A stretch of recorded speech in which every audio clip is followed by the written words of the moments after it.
젤렌스키. 그는 우크라이나의 6번째 대통령입니다. 많은 사람들이 알고 있듯이 그는 방송인에서 바로 대통령으로 당선된 소설 같은 커리어를 가지고 있습니다. 예능 분야에서 종사하다가 정치로 입문한 사례는 해외에서도 드문 일은 아닙니다.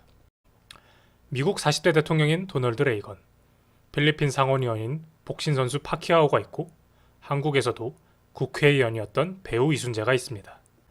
하지만 앞서 소개한 3명이 국회의원이나 주지사 등의 중간 단계를 거치고 정치 생활을 시작한 것과 비교하여 젤렌스키는 국가원수로 바로 시작한 것이 파격적인 일이라 할 수 있겠습니다.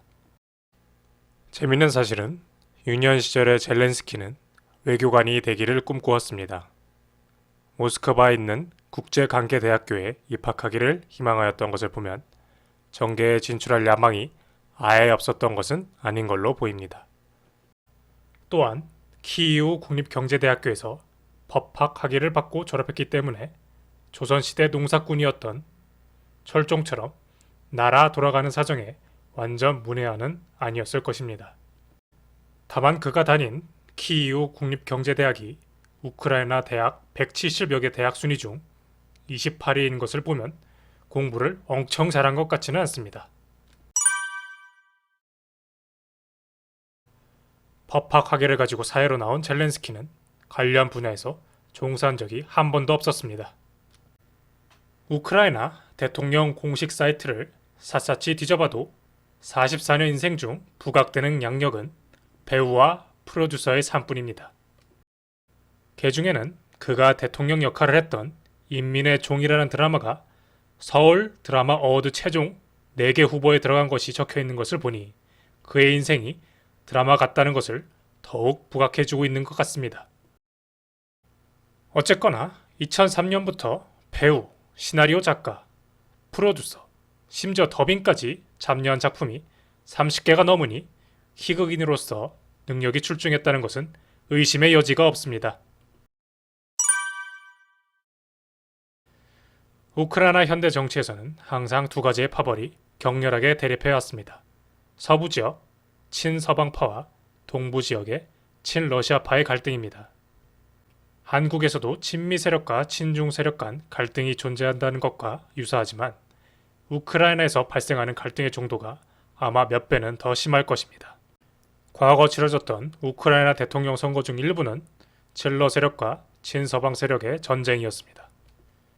우크라이나 동부 지역에서 출생했지만 젊은 시절 상당 부분을 친서방 세력이 두드러진 키이우에 있었던 젤렌스키도 아마 이러한 영향을 받은 것으로 보입니다.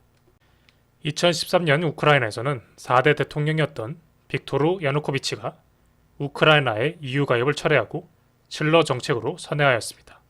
그러자 반정부 색채를 띤 유로마이단 혁명이 발생했습니다. 젤렌스키는 이 혁명에 지지를 표시하는 등 친서방적인 모습을 보였습니다.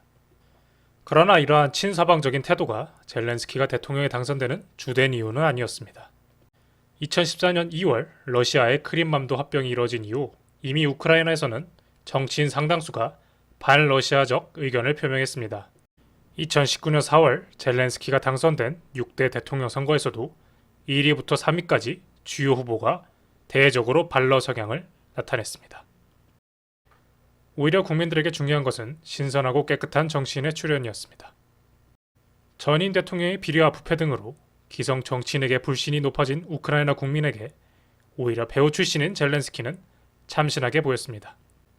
또 드라마에서 맡은 역할이 교사에서 우크라이나 대통령으로 신분 상승하는 배역이었고 검소하고 소박한 이미지였습니다.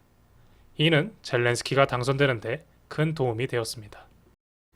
다만 2019년 스스로 공개한 젤렌스키와 그의 아내 자산 목록에는 우크라이나 수도 키이우에 30평대, 80평대, 60평대 집 각 한 채가 있으며 이탈리아의 100평대 집 한 채, 영국의 20평대 집 한 채, 크림반도에 위치한 얄타의 40평대 집 한 채가 있습니다.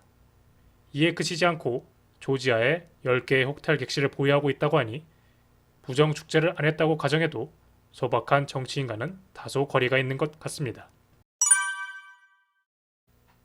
젤렌스키는 강경책을 주로 사용하는 편입니다. 이전 우크라이나 정치가들은 앞으로는 발러 입장을 표명하면서 뒤로는 러시아와의 경제 협력을 지속해 왔습니다. 하지만 젤렌스키는 집권하자마자 북대서양 방위조약인 나토와 EU 가입을 추진하면서 러시아와의 사실상 결별을 선언했습니다. 이는 러시아 우크라이나 전쟁이 발발하는데 결정적 요인이 되었습니다. 또한 집권 이후 러시아어의 사용을 제약해왔으며 올해 전쟁이 발발한 이후 러시아어의 교육을 금지하였고 문화활동에서의 러시아어 사용 비율을 낮추는 데 힘쓰고 있습니다.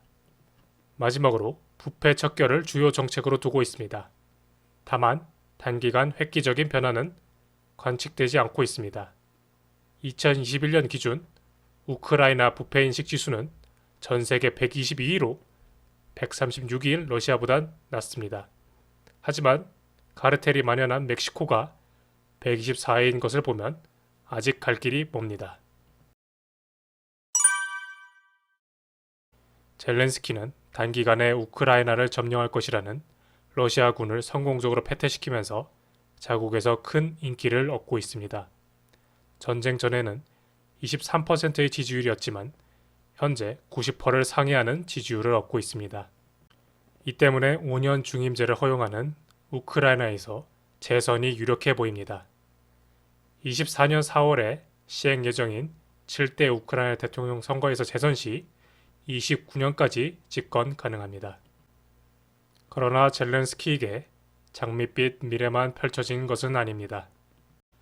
첫 번째로 우크라이나가 전쟁 전 영토를 모두 수복하기는 어렵습니다. 앞서 말한 것처럼 우크라이나는 친서방 세력과 친러 세력의 갈등이 계속되는 곳입니다. 현재 러시아 군대가 부진하여 패퇴를 지속하고 있지만 동부 지역은 전통적으로 러시아 지지 기반이 강한 곳입니다. 이러한 곳에서 우크라이나 정부군이 승리하기는 쉬운 일이 아니며 후일 영토를 수복하더라도 향후 수십 년간 유혈 사태가 예상됩니다. 즉 내부 단속을 하기 힘들다는 얘기입니다.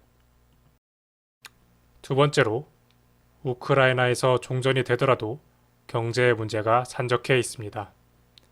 전쟁 때문에 우크라이나의 GDP는 약 40% 이상이 감소할 것으로 예상됩니다.